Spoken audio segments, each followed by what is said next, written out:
right, here to react is Tana, Goertz, Trump campaign senior advisor and former Apprentice contestant, and Julie Roginsky, Democratic strategist and a Fox News contributor. Thanks to both of you for joining us. Tana, let me start with you. I mean, the problem with this is kind of what the New York Times said in their statement, that it's basically what he said on the Access Hollywood tape and you know, also what he said on the Howard Stern show are what these women are saying. Well, Americans know the difference between fact and fiction, and this was clearly fiction. I mean, Mr. Trump did not do these. It's what he said on the tapes. I mean, he said on Howard Stern that he would go back behind stage and see these women, and he said on the Access Hollywood tape that he can't help himself but kiss women, you know, and grab them. So it's what he said. Well, I'm talking about the ladies. Their claim is fiction. The New York Times, they've become the new National Enquirer. This is hearsay. These are, yes, the tapes, you know, Mr. Trump said those things. He apologized to the American people, and the media won't let it die. Okay. I mean, these are women that are making allegations, and Mr. Trump said that he did not do that, and the New York Times is distracting. Julie, let me give you a challenge as a strategist. Other than totally calling them liars and saying it didn't happen and denying it, what is another strategy that he could use here? I mean, one I heard like an hour ago, this is a challenge to you as a political operative.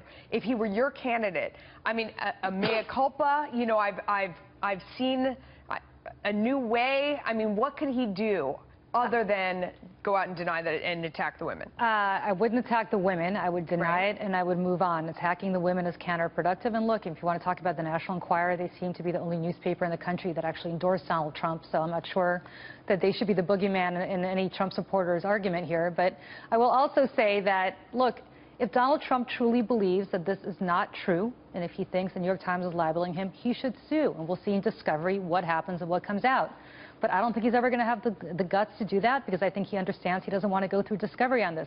If he wants to prove these women wrong and say that he did not do to them what he claims they did. But if he were your candidate, I like your advice. If he were your candidate, you would say, deny it quickly, turn the page and move on. That's the most effective strategy right now. Absolutely. Absolutely. Tana, why do you think he's not doing that?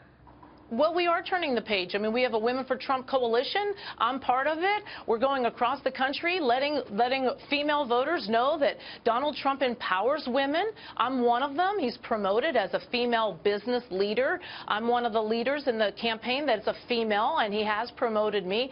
He's mentored me along with many other women. Okay. He has a strong record of hiring female executives, so he is doing that. We are going across the country to the battleground states and other states, and letting the female voters know who he is. Julie, is there any chance that all the piling on, because it's like now people are coming out with the tape, you know, he said something to a young girl who was going up an escalator, you know, many years from now, I'll date you in 10 years when you're 18, you know, I mean, they're kind of like piling on with everything they can possibly find anywhere. Is there a chance it backfires? After all, it didn't work against Bill Clinton.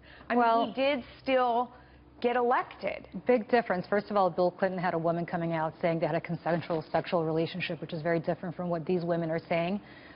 Secondly, none of these women are claiming that he had sex with them. Well, no, but they are saying they are saying that he non-consensually attacked them and groped them, and if not worse. And so no chance it backfires. There's no way that all the piling on, all of this. Listen, nobody's going to feel sorry for Donald Trump for the following reason: he was never a paragon of virtue.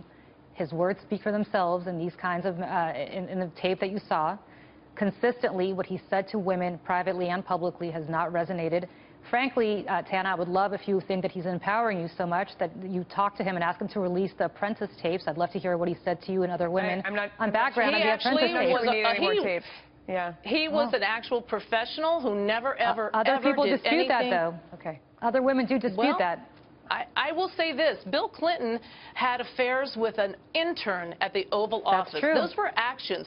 Donald Trump's words versus Bill Clinton's actions. A vote for Hillary Clinton brings Bill Clinton back in the White House. People are alleging. You understand, people are alleging words, right? Absolutely. All right, guys, we got to go. Thank you.